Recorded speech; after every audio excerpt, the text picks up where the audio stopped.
नाग पंचमी की कहानी। नाग पंचमी व्रत कथा। श्रावण कृष्ण पंचमी को नाग पंचमी कहते हैं। कहीं कहीं पर ये त्योहार श्रावण शुक्ला पंचमी को मनाया जाता है। नाग पंचमी हिंदुओं का पावन पर्व है।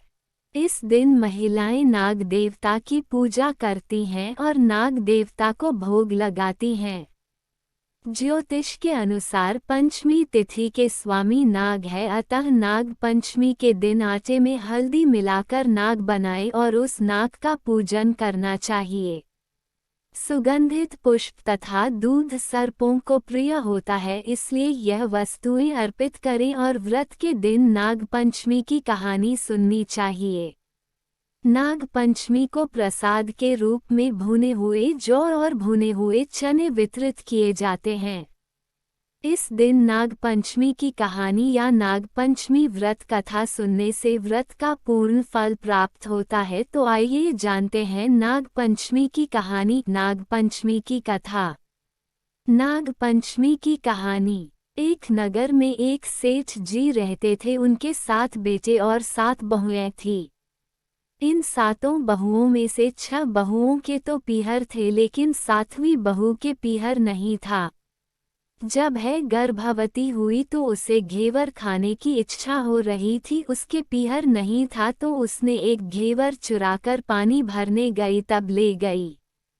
वहां जाकर पेड़ के नीचे घेवर रख दिया और सोचा कि पानी भरकर आराम से घेवर खा लूंगी।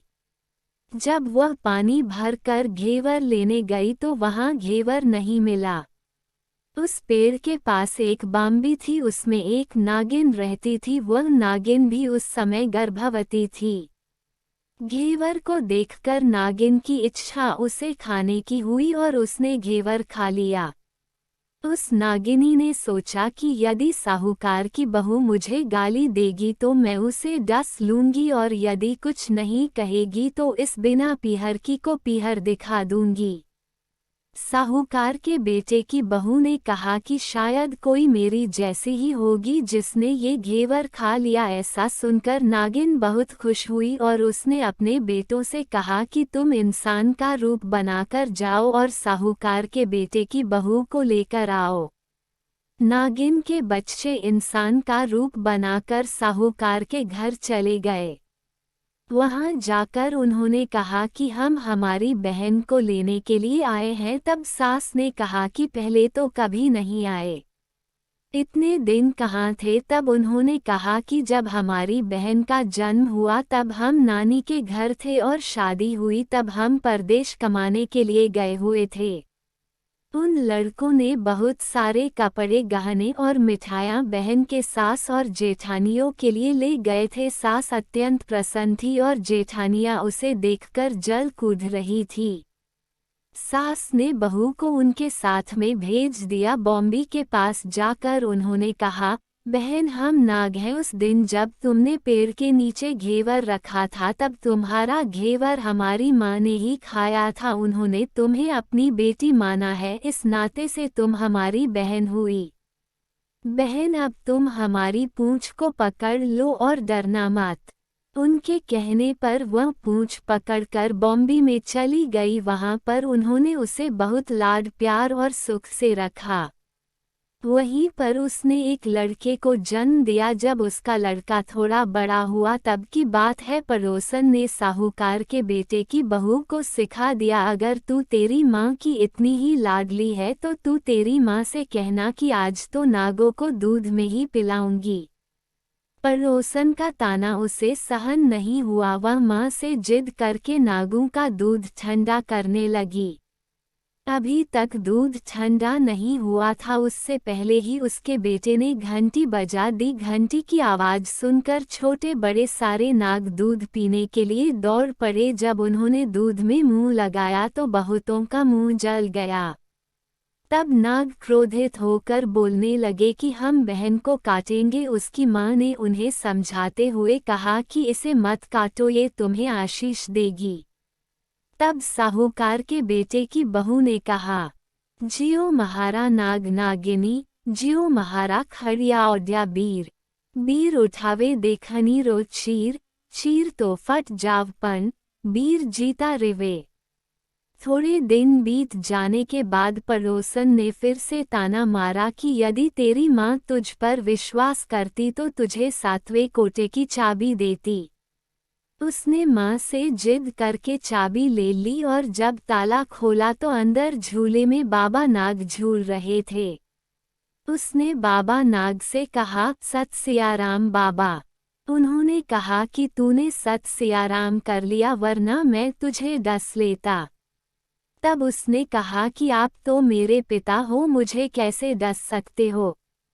और बोली, जियो नाग नागिनी, जियो वासुकी नाग। जीन मेरो लाड लडाया 9 करोड़ को हार। नाग देवता ने उसको 9 करोड़ का हार दे दिया। माँ ने अपने बेटों से कहा, बाई तो अब बड़े घरों में हाथ डालने लगी है, उसे घर पहुँचा दो। नागू ने साहूकार के बेटे की बहू को बहुत से गहने कपड़े दिए और ससुराल पहुँचा दिया। थोड़े दिनों की बात है, उसका बच्चा झाड़ू तोड़ रहा था। ताई ने कहा, झाड़ू मत तोड़, इतना तोड़ने का शौक है तो तेरे नाना मामा के यहाँ से लाया होता। सांपों ने सुन लिया। माँ से जाकर कहा। माँ ने कहा, 2 झाड़ू सोने की बनवाओ, 2 चांदी की बनवाओ और दे आओ। ताइयाँ देखकर जल गई। कहने लगी, इसके तो ताने मारने से धन बढ़ता है। कुछ दिनों के बाद की बात है, बच्चा गेहूं बिखेर रहा था। ताई ने ताना मारा, गेहूं बिखेरने का शौक है तो नाना मामा से ले आता, हमारे यहाँ तो मत बिखेर। सांपों ने सुन लिया। जाकर माँ से कहा। माँ ने कहा, 2 बोरी दाने सोने के घड़ाओ, 2 बोरी दाने चांदी के घड़ाओ और दे आओ। ताइयाँ और जल गई। कहने लगी, इसे ताने मत मारो, इसका धन बढ़ता है। छोटी जेठानी लकड़ी लेने गई, वहां सांप था। उसने सोचा सबसे छोटी को भेजना चाहिए, सांप उसे खा जाएगा तो मुसीबत मिट जाएगी। छोटी बहू लकड़ी लेने गई तो वहां सांप बैठा था। बोली, भैया राम राम। सांप ने झट से बिछुए दे दिए, पहनकर छम छम करती चली आई। जेठानियां देखकर जल गईं। 2-4 दिन बाद पान की गड्डियों में एक सांप देखा तो बड़ी जेठानी ने सबसे छोटी को पान लेने भेजा। उसने सोचा आज अवश्य सांप काट लेगा। सांप को देखकर छोटी बोली, भैया घर के क्या हाल चाल हैं? घर में सब ठीक तो हैं? सबको मेरा राम राम कहना। सांप ने मुंदरी पहना दी। जेठानियां फिर जल कुड़ गईं। उसका पति दुकान से आया तब सिखा दिया कि तेरी बहू की तो सांप बिच्छू से दोस्ती है। साहूकार का बेटा अपनी बहू से रात को कहने लगा, सच सच बता सांप बिच्छू तेरे क्या लगते हैं, जो तुझे काट खाने के बजाय गहने देते हैं? बहू ने कहा, वो तो मेरे भाई भतीजे लगते हैं। फिर उसने सारी बात अपने पति को बताई। पति ने कहा, तो क्या तेरे भाई भतीजे तुम्हें ही बुलाते हैं? तभी अपने जमवाई को यानी हमें तो बुलाते नहीं हैं। आने कोने में छुपे सांपों ने बात सुन ली तो जाकर अपनी माँ से कहा। माँ ने कहा, दोनों को बुला लाओ। वे इंसान का रूप बनाकर दोनों को व बच्चे को बुला लाए। खूब कपड़े गहने देकर तीनों को विदा किया। ऐसा समर्थ पीहर नाग पंचमी की कहानी कहने वाले को, नाग पंचमी की कहानी सुनने वाले सबको मिले। जैसी अनपीहरी वो पहले रही थी, किसी को भी न रखें। ये थी नाग पंचमी की कहानी। हम आशा करते हैं कि आपको नाग पंचमी की कहानी, नाग पंचमी व्रत कथा पसंद आई होगी। धन्यवाद। यह वीडियो यहीं पर समाप्त होता है। दोस्तों, आपको हमारा वीडियो कैसा लगा प्लीज़ कमेंट में ओम नमः शिवाय जरूर लिखें। कृपया करके मेरे वीडियो को लाइक और मेरे चैनल को सब्सक्राइब करें और बेल आइकन दबाएं ताकि ऐसे ही रोचक भरे वीडियो का नोटिफिकेशन आप तक पहुंचे।